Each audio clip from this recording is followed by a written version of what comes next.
Boom, there it is, ladies and gents. It is absolutely my favorite day of the week, not just because I get to join you on the podcast, but because it's so happy it's Thursday. We're gonna have some fun in today's show, talking a little bit about Medicare. Let's jump into this. Here we go. Shut up and sit down. The Business Bros Podcast was created for you.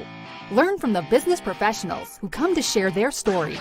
Find out what's working in business and social media, what's hot and what's not, straight from the mouths of successful entrepreneurs out there doing the real work. And now, welcome to another episode of Business Bros. Yeah, all right, ladies and gents. I don't got James with me here today, but he did get the intro. So, James, hit it for me, buddy. All right, all you business pros out there, before we jump into the show, just a quick reminder, as always, to please subscribe on whichever platform it is that you're listening to us on today. Give us a like, give us a follow, subscribe, and drop a review. Help other like-minded business owners find value from our awesome guests while we rise up in those podcast rankings. We'll sincerely appreciate every single one of you for it, and if you want to be a guest on the show, we'd love to have you on to learn from you as well. Go to www.businessbros.biz, schedule your time, and don't forget to follow us on all our social medias at Business Bros Pod. All right, everybody, we're so excited and honored to bring yet another incredible guest to the Business Bros Pod. Not only can today's help you get the medical and health insurance you need, he is a top-rated, award-winning, pivotal icon, and he is bringing distant factions of the health insurance market together. After his honorable discharge from the U.S. Marine Corps and rejoining the family business, our guest put that military discipline to work and reignited the spark that led to growing their agency to more than 22,000 Medicare agents across the country. And that's not to mention the 10,000 Medicare agents that our guest has guided personally to build better Medicare agencies and to help more clients. Our guest has truly taken the Medicare industry by storm, leading the charge with a full-service digital marketing agency, and he's cracked the code that invariably leads to agency growth so that you can stop chasing down leads as a highway warrior and be a true business owner.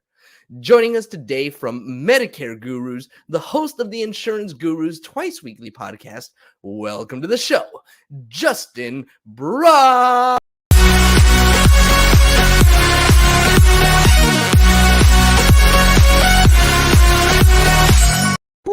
All right. If you guys think James is a little tired there, it's because he is. He ran a full marathon today. His goal was to do it by the end of the year. Today was his day, and he hit it. 4 hours and something minutes. It was crazy.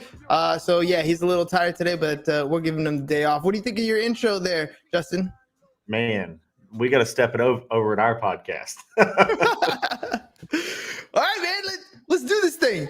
Insurance podcast. James and I kind of dabbled in that for a little while. I think we did maybe like 80 episodes or something like that. I don't remember what it was. Maybe even less than that. And it was just not something that he was really passionate about. We have an insurance agency, but it's not his ultimate passion. So he switched over to his Pollyann podcast. How are you keeping it fire going? How are you keeping the fire going talking about insurance, man? How are you doing it? I think we are very fortunate to live in or work in it's rapidly growing. So we do have a lot of stuff going on, but getting into the marketing, the technology side of it, we do talk about a lot of things that are secondary and tertiary to the actual insurance niche. And that helps us, keep it fresh, but bringing other people on that help us continue to keep quality information flowing into our niche or our portion of insurance. But here lately, we've been bringing on people that aren't even in insurance. Like the other day, we had an MMA fighter on, and we've had a gubernatorial candidate. We've had Tim Story on. We had Matt Sapala, who is in insurance. But we get some of these guests that come on that, can kind of keep it fresh. But then coming back, we do want to always have probably, 4 out of 5 guests be somebody in the insurance space.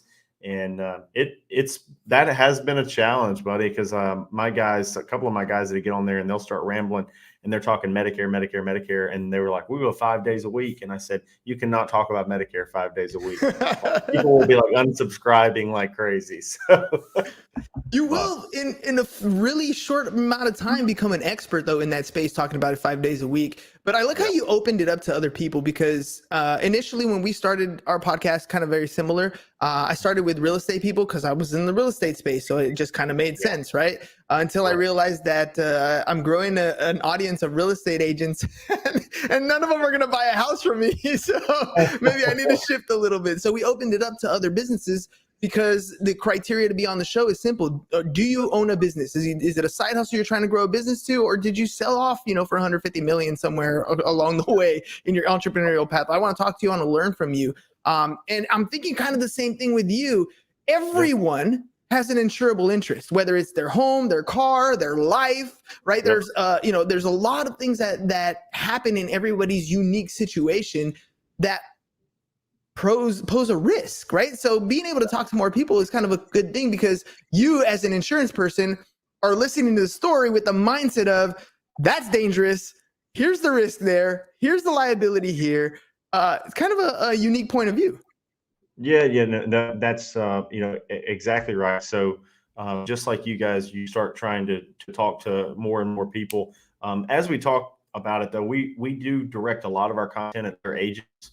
We think we're helping other agents, and something weird has happened. We get quite a bit of referrals from other agents around the country. And even though we're talking about helping them write more business, there's just things they come across that they're like, I don't want to help with that, but it sounds like something that Justin Brock, the Insurance Gurus, would be good at. So we actually get a tremendous amount of national referrals from people that just don't want to get another state license. They just don't want to, figure out how to do this portion of what we do, things like that. So there's that. And then there's just the recruiting side of it. We, are more of like an FMO as well. So we recruit and have a technology center where people are buying CRMs and things for us. So as a content and marketing platform, it provides a lot of things, but it honestly took us, with our communities online, our Facebook group, things like that, a couple of years before it ever became a monetizable interest. It was just more of putting content out for fun. And if you didn't really enjoy doing it,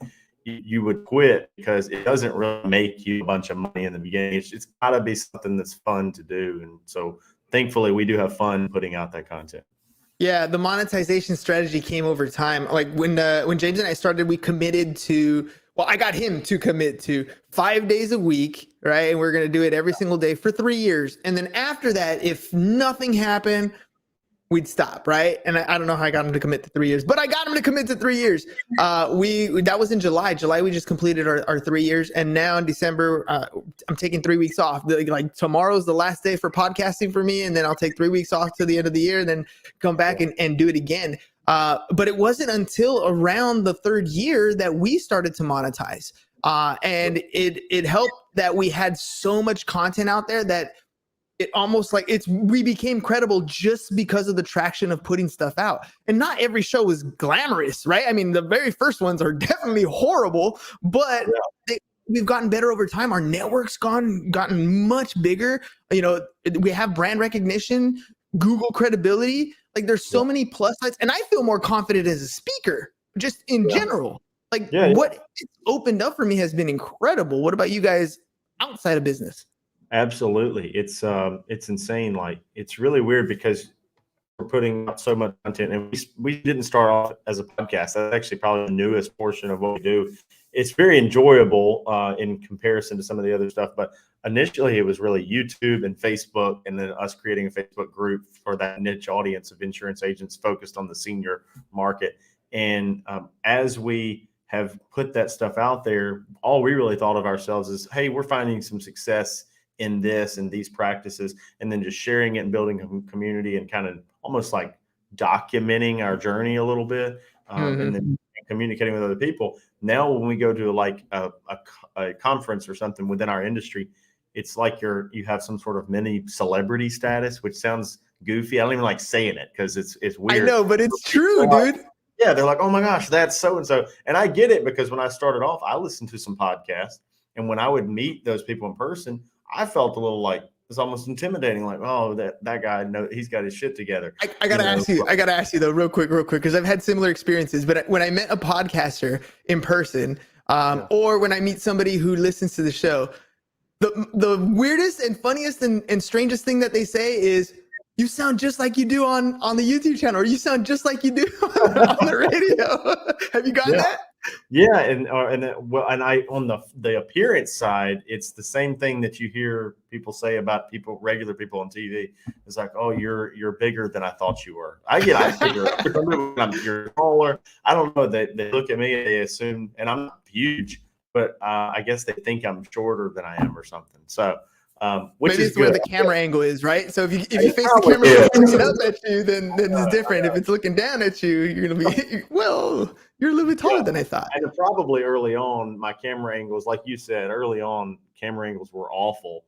But now we have a full-time videographer, we have a graphic designer team, and we've stepped our game up even recently on the podcast by buying like legitimate audio equipment. But I love like past couple that I've been on have used StreamYard and StreamLive, and we don't do that. But the way that you're able to mix in graphics and stuff in real time, we can do some of that with a soundboard. But the way you're doing it with video and stuff, I know you guys have really, tried to step your game up, because that takes some proper prior planning for sure. Oh yeah, 100%.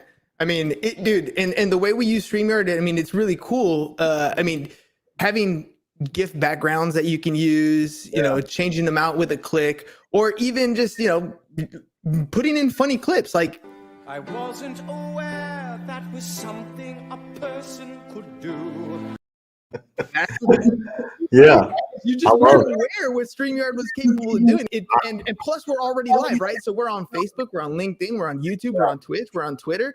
That saves time. And like for me, especially early on, and I'd imagine this is across any business, I'm trying to get as efficient as possible. How can I, shrink the amount of time that I'm putting into this podcast, but increase the quality of what I'm putting out as well?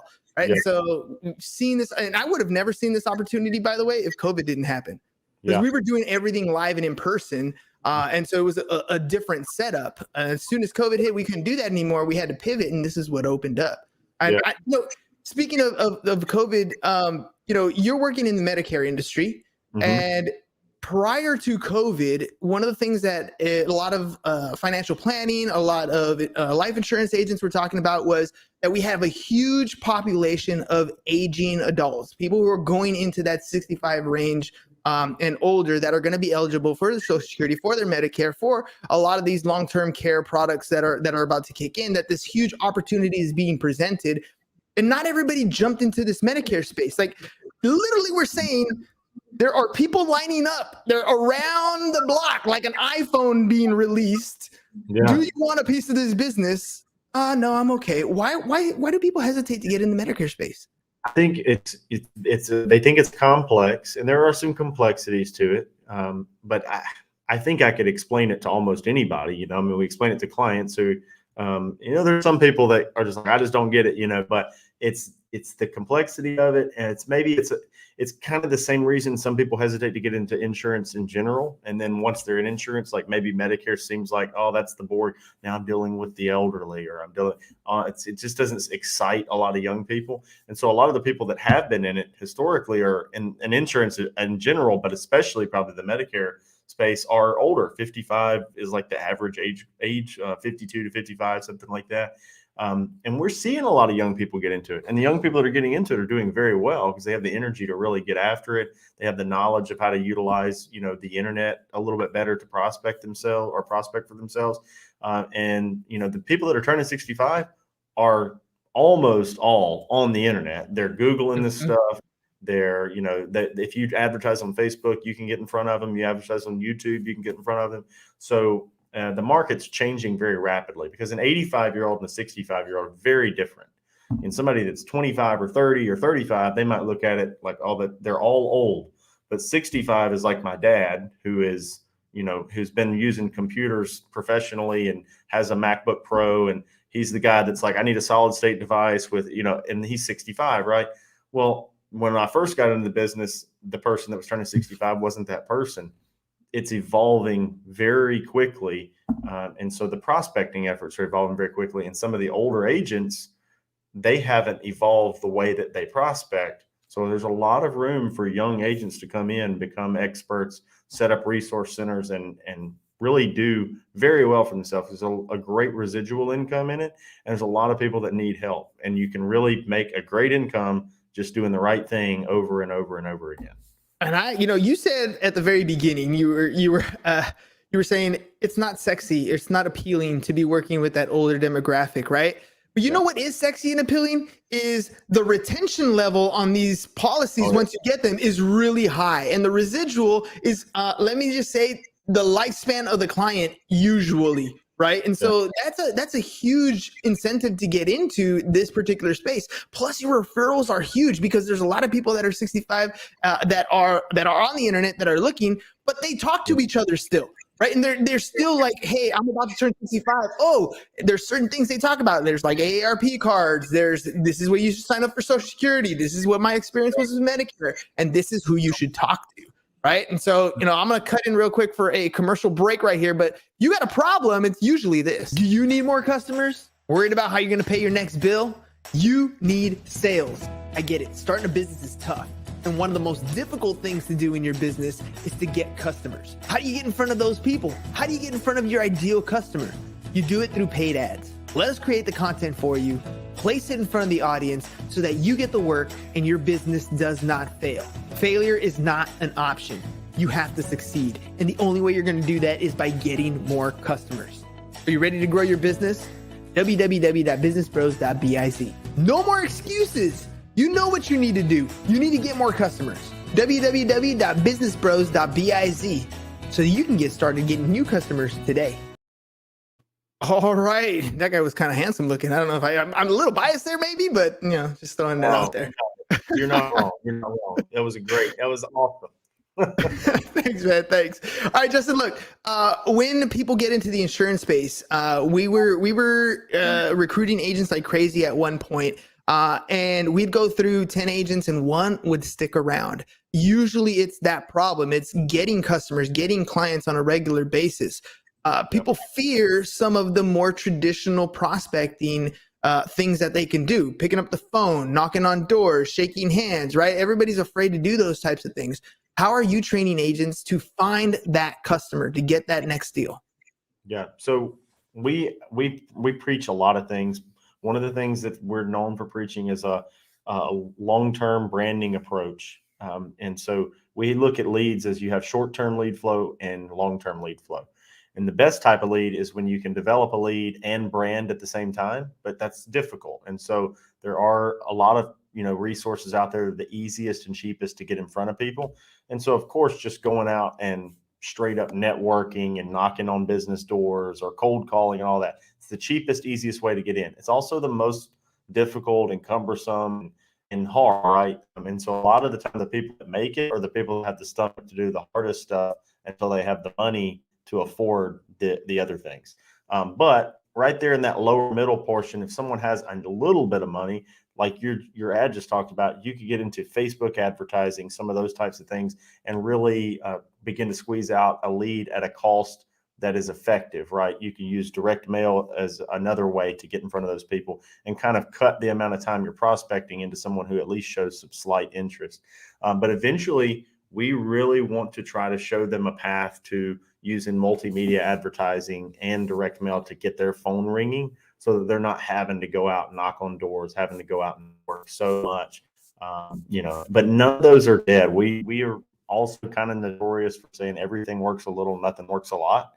And, by that, I just mean having a diverse approach at lead flow, having multiple lead partners, having multiple advertising streams, multiple people that you're networking with for referrals, all those different things. And I think it's very difficult for someone to look at our business, get into it in the first year and think you're actually going to make a ton of money. You really need to look at it as this is a real opportunity, a real product that has, hundreds of years behind, as insurance has hundreds of years of it's been around. It stood the test of time. It's not a network marketing employer, an MLM that is going to be gone tomorrow. It's something that's actually stood the test of time. And Medicare isn't going anywhere right now as a niche. The health insurance space is not going anywhere. Life insurance is not going anywhere.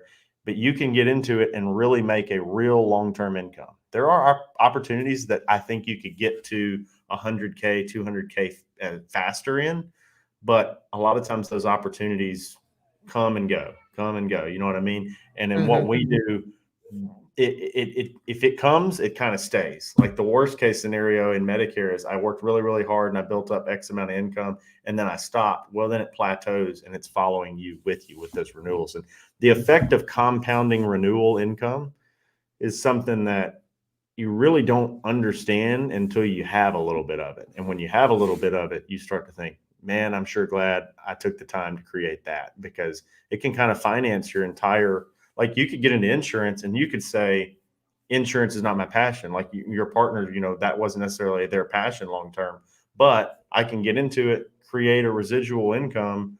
Then I can just kind of service my clients and write the referrals while I'm doing what I really want to do now that my basic needs are met with this renewal income, right? So there's a lot of ways to approach, what we do. It's magic. Like that's the whole thing about insurance, and building a business really comes down to planting as many seeds as possible, making as many offers as possible. Sometimes it's an offer where it's a one-off client and that's not as easy to do. Real estate reminds me of that, right? Like you're planting a lot of seeds and you're nurturing a lot of relationships because you're hoping the referrals come in, but it's not always there. Those are like one-off sales. They're not continuous. That person's not buying a house from you every single year like they are in insurance. Now, the real estate market is going to be shifting. And I got a buddy over at Mike Russ Financial Training Center. They do licensing for a lot of insurance agents, continuing education for a lot of insurance agents, and real estate agents. And he, Jimmy and I were talking the other day, and he's telling me, look, I'm starting to see more people that have real estate license start to move into the insurance space. And this usually happens when markets begin to shift. They go from, I'm tired of selling one-off things, I need to build something a little more residual. And they move from one professional license to another. And it's still a sales job, but at least this way, you got something that's coming in on a month to month. So with people moving into the insurance space, with people coming in from different backgrounds, who's the ideal client that you're looking for to work with, to bring on as an agency? I'm assuming that's your focus, right? Yeah, that's one of our big focuses. We have a core agency in-house where I have kind of what I would call like a career team that does Medicare and health insurance in my local market. And when we work with agents around the country, we're looking for people that want to build that same thing in their own backyard, right? That's the ideal scenario. Some people do it differently. They do like all 50 states telesales and different things. My big thing is the agency that we have as a core agency. It'd be very difficult to take it away from us because we have this brand in this small community where somebody else comes in. Nobody's going to trust them because we've stood that test of time and built ourselves out in the community. That's what we try to teach people to do over time because it's just such a staple. But I have a video on YouTube about insurance and real estate and the difference, and there's several of those out there. But in my perspective is I invest in real estate, so I tell people all the time, sell insurance, invest in real estate, and you use that insurance residual income to build your business, and then take some of that and hedge it into real estate because I absolutely believe in the real estate investment as an appreciating asset. But like you said, inventory in a lot of markets is low. It's expensive. The number of sales that they're doing goes down. I got Grace right here coming in from school. Sorry, Hi, Grace. All right. I'm going to finish this podcast up, baby. So sometimes she surprises me in the mid-afternoon. But so when we look at insurance versus real estate, I think they're both amazing markets. I'm proud to be in both of them, not selling real estate. I'm a great client to several real estate agent friends. I'm always investing in real estate, and I look for them to find the deals that I want to. And when I got into insurance, I know there were some guys just talking about real estate a little bit. There were some guys that were telling me, don't use a real estate agent. You can cut the commission out, right? And my dad told me, he said, we make commission in our job in insurance. And if you don't use real estate agents and show them that you respect their profession, then they're not going to return that favor and respect, the value that we get as insurance agents. So I've been big on every transaction we do. I use a real estate agent, whether I'm selling or buying. And then there's a tremendous amount of value to me not having to do it. I know there's people out there that are like, do-it-yourselfers. The same kind of guys will be like, I'm not going to hire a guy to install this light fixture. And I'm the guy that's like, hire that guy. I'll focus on selling insurance. I can make more money. I make enough money in that time to pay him and then some instead of, trying to do that. So I'm big on using a real estate agent and investing in real estate and creating those relationships. And real estate. He ain't lying. So no, it's and they're both awesome markets. If somebody's coming over from real estate to one, we do see some guys that like, oh, I didn't do well on this side, so I'm gonna do well on this side. It's hard in both. Like neither one of them's easy, I tend to think if you can't make it in real estate, you can't make it in insurance, and vice versa. Prospecting is very, very similar. You still got to talk to people. Like no matter what you're doing, no matter what you're selling, it requires that you talk to another human being, or at least put your offer in front of another human being, right? Whether it may not be picking up the phone, it may not be knocking on doors, it might just be purely digital, but you still got to do the work, and you got to figure out who your audience is and how you're going to get in front of them and how often. And there's a lot of things that you still got to do. It still requires work. And I think we're in this culture of, I should do whatever I want and become whatever I want to become, and name me whatever you want to name me. And I have, all power, and it still requires work. Bro, like, doesn't matter what you're going to do. You still have to put in the work. It's like all those things that people are saying are great. Like, okay, everybody gets a participation trophy and everybody's going to be, happy, and everyone deserves this and everyone deserves that. Okay. But somebody has to create all that. And if you want it, you got to go create it. Or you can dance around in the streets holding a sign advocating for us to give it to everybody. Somebody's out there making it on their own, and you're making it easier on them by not competing against them and just dancing around, pretending like somebody's got to hand it all to us. And that shouldn't even be a political thing. That should just be like, no matter human thing. It should be a human thing. You need to go and work, whether it's get a job or build a business. It's all the same. A job is hard. Building a business is hard. It's all hard. But at the end of the day, no matter how much money I make, it gives me dignity to know that I turned information or resources into a product or a service and delivered some sort of value to the marketplace, so that when I'm spending my money, I'm happy about spending it because I actually did something to earn it, and I think that's dignity. And a lot of people now aren't taught dignity. Because they're thinking, how can I get something for free or for little to no effort? Entitlement. We're entitled to it. That's the problem, is we're entitled to it. All right. Well, let's do this. If there's an agent out there that is interested in learning about Medicare, they want to get involved in what you're offering, your training, your software, what's that process like? Well, tell me about that sales process. How does somebody get in contact with you? Yeah. Well, you are putting the link tree up here, the link tree, linktr.ee/Justin Brock. That's a good roadmap to get into some of the resources we have. We do have a CRM. We do have a university. So a lot of people that aren't in insurance at all, we kind of direct them to the university. We're not trying to sell it for $10,000, it's $97 a month, cancel anytime. But that's a segue in for somebody to get in and kind of explore some of the opportunity there. But behind that, you can go to our Instagram and our YouTube, and the podcast, and we put a lot of information out there for free. But a lot of it is kind of like information to gain interest in getting into the industry. Otherwise, if you're wanting to just go head first and reach out to our team, we have people here that do nothing all day but talk to agents and help them. And you can get in touch with them by going to BobbyBrockInsurance.com/agents. That's BobbyBrockInsurance.com/agents. I need a forwarding smaller URL. But that's one. Normally what we do is we have people coming through all of our other mediums, and agents, one of our team is reaching out, and then we use that site to kind of go through and collect information to really get them started. But, getting a license is a big part of it initially. And so, we walk people through that in our Go Guru University. You can go through that through our link tree, or you can go through goguru.pro. Boom.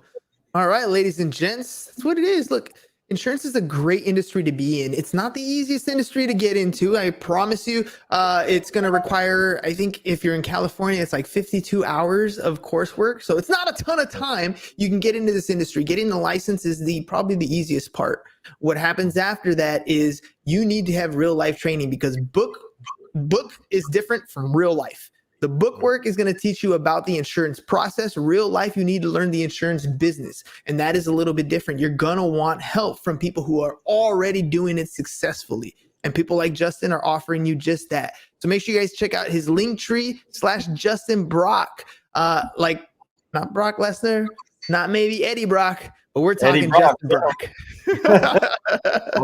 I've gotten both of those several times. Also, I guess the guy, I didn't watch this much growing up, but Pokemon, the guy that would walk around with Pikachu, I guess his name was something Brock too. So that one I didn't know. That was a new one for me. I thought he was Asian, but whatever. It's all the same. It's all the same. Yeah. We're all peoples here. All right. So yeah, ladies and gents, check it out. Medicare is so cool. By the way, again, the retention levels are high. It means the customers pay their premiums year after year after year after year. So you can build that income as fast as you want. It's just a matter of how many clients can you sign up on a regular basis. And Justin's going to be there to help get you guys going on that. Justin, before we head out, we love to do video testimonials. The work we do on our show, the way we design the show is we want to create an episode where we can clip a lot of your content, create landing pages and sales pages for our guests. And so video testimonials is one of those things that works really well for us. So you have a podcast. You've been on a lot of podcasts. What was your experience like on the Business Bros? Man, it was actually, I would say, the most entertaining. Because you guys really go out on the pizzazz and the value, within the podcast platform. It's making me want to look into Streamyard because I didn't even know all that was possible. But I've been on Stream with other people. They're not even using it to the full capability of what you guys are doing. The fact that your partner's not here, but he took the time to record that after running a marathon just shows that you guys really care about the quality of the content. And it's just a cool platform to, go out there, get some attention and then give back to people that are looking for good information. So I really appreciate you allowing me to be on here. Definitely a quality place to spend, a half hour or an hour. Boom. Thank you very much. Wow, such kind words. All right, we got some J. Cole coming up in the background, meaning we're about out of time, ladies and gents. Make sure you want to grow your business. If you need more customers, you got to get in front of them, tell them what it is you do. How can you do that? You can do that with some paid ads. So make sure you guys go to our website, www.businessbros.com. Scrolling across the bottom, businessbros.biz. Sorry, not .com, biz. businessbros.biz. And let us help you out. We'll help you grow your business. Paid ads is the way to go. Peace. And we're out. Thank you for listening to the Business Bros Podcast. Are you looking to get more clients or to increase your income? Hernan, the Business Bro, can help you generate referrals through the power of podcasting. And James, the Insurance Bro with Pipeline Insurance, can help you effectively add insurance to your existing business. If you are ready to create wealth today and generational wealth for tomorrow, email businessbros@csfirst.com to schedule a free consultation. Or join the Business Bros Network, www.businessbros.biz.